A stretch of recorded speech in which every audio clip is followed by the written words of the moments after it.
Japan has long struggled with corrupt ties between its politicians and businesses. It is said that they experience one such major scandal every 10 years, every time leading to calls for reform.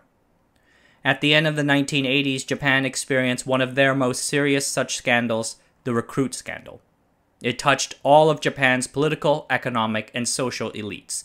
Its widespread nature signaled a deeply corrupt system going all the way up to the Prime Minister himself.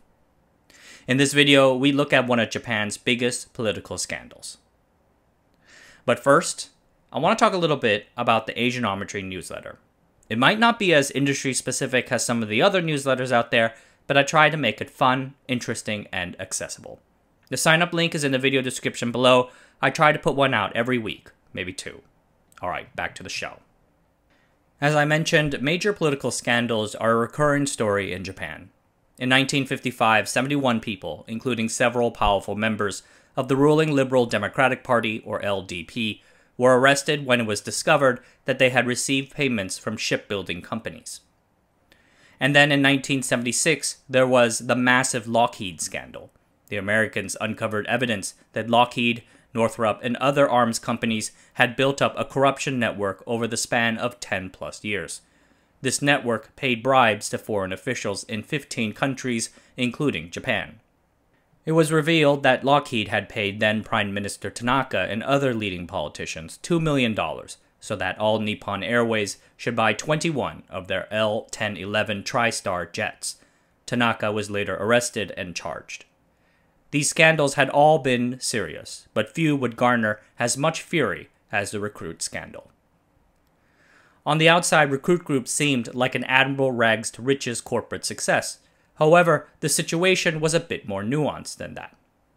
The company was founded in 1960 by a man named Hiromasa Ezoe. It began as a 3-person advertising agency for the University of Tokyo newspaper. Starting in 1963, the company pivoted to publishing magazines with information about job placements and opportunities, thus the name Recruit. Japanese law at the time forbade companies from directly recruiting students, so 4/5 of Japan's hires back then were found via privately owned job bulletins. The Ministry of Labor facilitates the other 20%, but exercises broad authority over the whole sector. So these job bulletins operate at the whim of the ministry, and if the law changed, then that would significantly impact the business. For this reason, Recruit had to build strong relations with its regulator. Their general strategy was twofold. First, they purchased party tickets. The purchase of these fundraising party tickets represented political contributions for a candidate's individual races. While there were some concerns about mass purchases of these tickets, they are largely seen as acceptable behavior. Second, the company contributed sums of money to former ministers of labor. This set the tone for the company's future political network building. Ezoe was a relatively young and ambitious man in the Japanese business community. He saw Recruit as his vehicle towards immense wealth and perhaps even political power beyond that. Recruit grew with aggressive marketing and a decentralized high-incentive structure that gave young managers in their 30s the freedom to generate profits in whatever ways they saw proper. The company quickly expanded away from its core market into telecommunications, finance, and then real estate. They started a farming business in the Kagoshima prefecture and then in 1980 opened up a ski resort of all things. Recruit then started focusing on residential real estate development, and this did very well. Ezoe believed that residential housing demand would explode as Japanese people moved out of the rural areas into the cities for work. Recruit's residential subsidiary was named Recruit Cosmos, and they quickly became the company's most dynamic business arm. In 1985 alone, Cosmos ascended to become the country's second biggest developer of condominiums, up from 9th place the year before. From 1983 to 1988, Cosmos grew 8 times over, from 42.5 billion yen revenues in 1983 to 350 billion yen in 1988. By then, the subsidiary was larger than the original Recruit company, which made 269 billion yen that year. This growth was funded with torrents of borrowed money. From 1986 to 1988, during the Japanese real estate bubble, Recruit Cosmos took on over $12 billion worth of debt from 10 banks. Real estate development is a field that requires the close involvement of the authorities, and Recruit Cosmos followed the same strategy of its parent company to gain favor over its competitors. Throughout the 1980s, Cosmos became a heavy contributor to various members of Japan's political and business elite. This distribution formed the heart of the scandal. Throughout the 1984-85 period, 1.2 million unlisted Recruit Cosmos shares were sold to 76 people, including politicians, government bureaucrats, and businessmen. The sale price of these shares were about $9 each, which then went to as high as $36 when Cosmos listed on the stock exchange 2 years later. In the lead-up to its IPO, Cosmos issued another 1.7 million shares to friendly companies, members of the business media, and political influencers.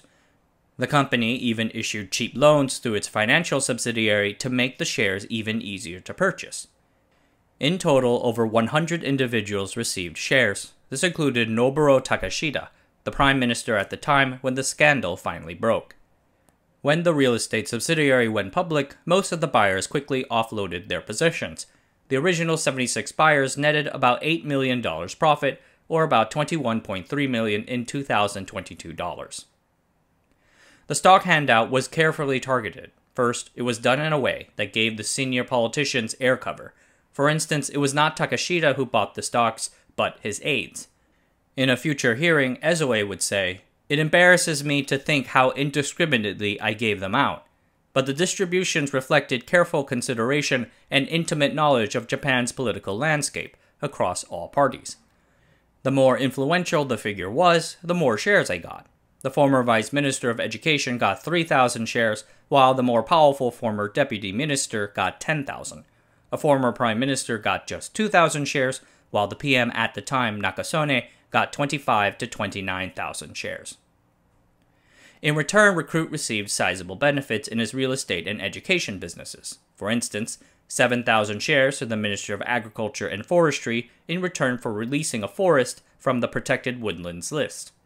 Recruit also issued shares to a former chairman of Nippon Telegraph and Telephone, Hisashi Shinto, as well as cushy retirement jobs to 13 senior company managers. In return, NTT allowed Recruit to jump the line in receiving profitable contract benefits like the resale of supercomputer rental time and certain semiconductors. I should note that Ezoe also received a compensatory back rub from his friend Shinto. He was allowed to purchase 20,000 NTT shares from the first tranche during the company's stock privatization, netting a handsome profit. The scandal broke in 1988, and like with many such scandals in history, it came about randomly.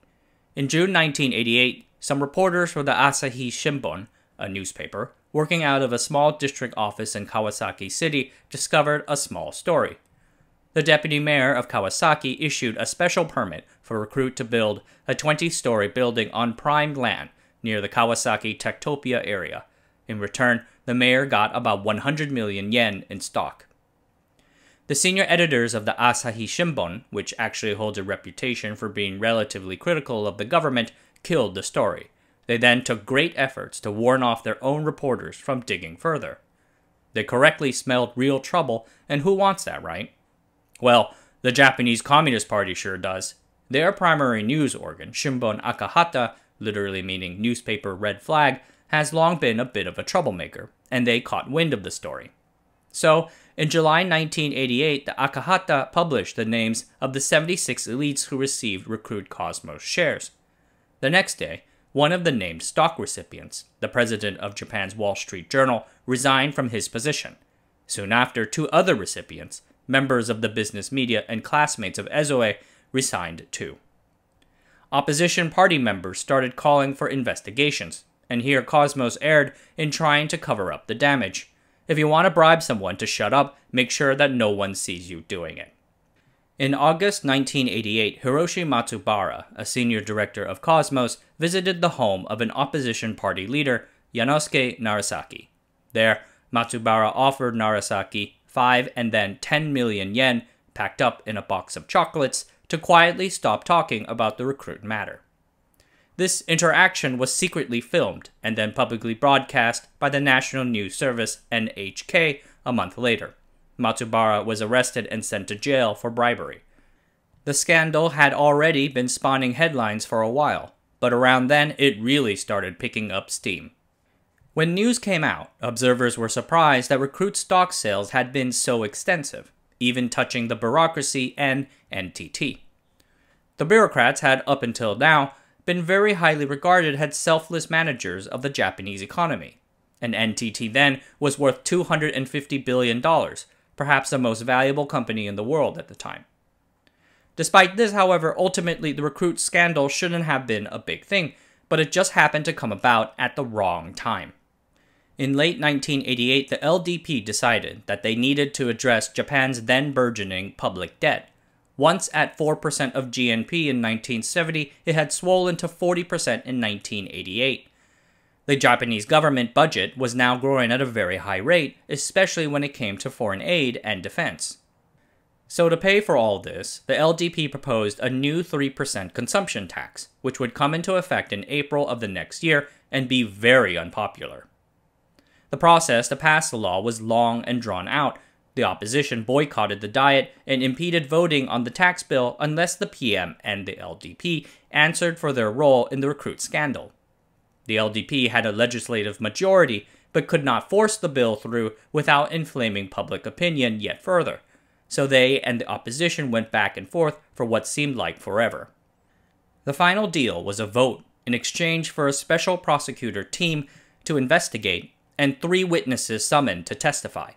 But the media would not be present at the testimony, and the legal requirements for perjury were modified, requiring a 2/3 vote rather than 50% vote. Politics, am I right? All the while, the Japanese people were watching this slow-motion political car crash, whipped up by the mass media. By now going all in on the story, they became infuriated. Rich Japanese were buying golf club memberships and expensive houses. Ordinary people, on the other hand, had to watch house prices double year over year and were struggling to make ends meet. A struggle that just got harder with the new 3% tax. Japan's farmers, the LDP's backbone, were mad at the party for allowing increased agricultural imports. Urban and suburban Japanese living in cramped apartments and watching everyone else get rich from soaring stock markets and real estate got mad too.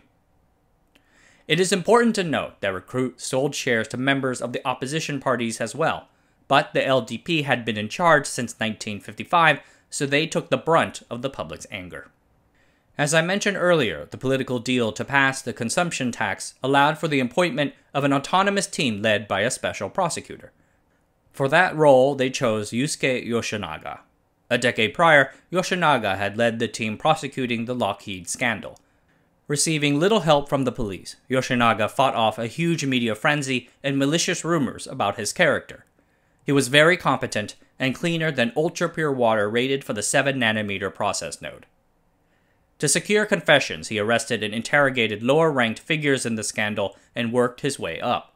For others, he would carefully leak things to the media, allowing the ensuing public furor to force a resignation.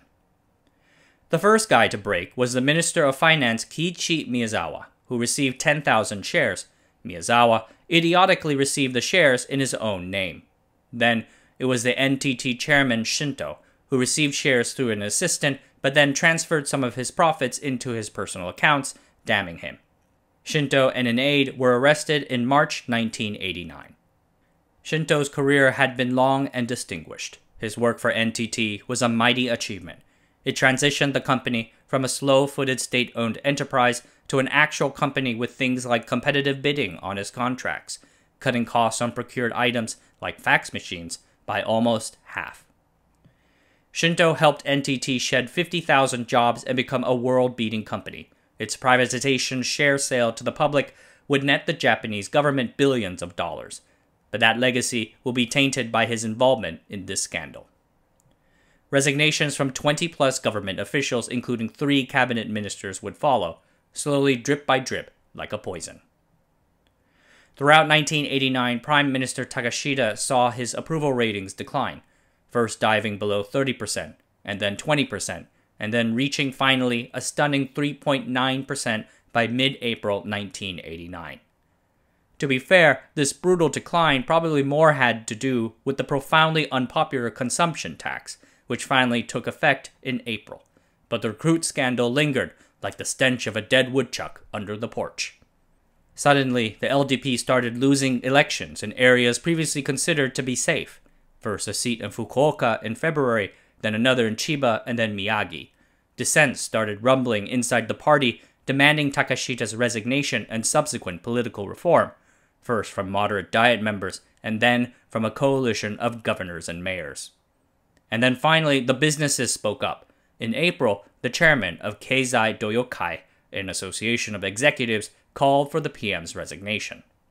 Prime Minister Takeshita had earned $1.1 million in profits from his role in the scandal. At first, he denied it, saying that it was his assistants.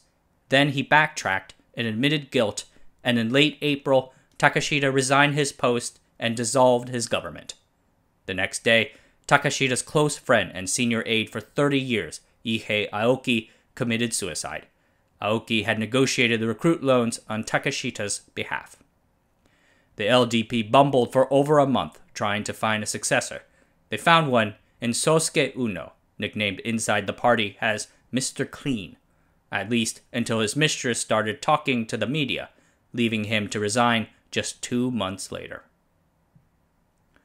Recruit itself finally went public a few years ago. It is today one of the biggest job search websites in the world, running brands like Indeed and Glassdoor. They are now a competent multi-billion-dollar business. Though I like that their corporate history just acts like as if the scandal never happened. Yup, the most significant event of 1987 was their new supercomputer research institute. Looking back at it now, the recruit scandal gave the Japanese public an unpleasant look at the inner workings of their politics. It probably shouldn't have been so shocking, yet, like with most social phenomena, it intertwined with the circumstances to be the wrong thing at the worst time.